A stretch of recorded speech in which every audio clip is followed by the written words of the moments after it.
pare bine. Uite, o sărace fac cu... Ce fac eu când rămân fără bani? Aici am un pachet normal de cărți.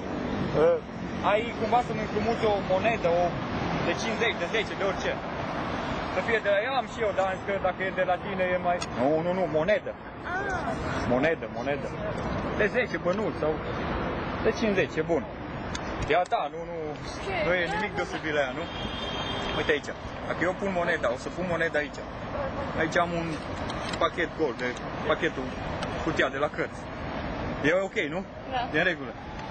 Uite, dacă iau asta și fac așa. De capul meu. Uite-te să vezi dacă sunt... Uite să vezi dacă e în regulă. Și gata, ăștia să mai? Asta fac eu când rămân fără bani. Da, păi și eu am rămas fără.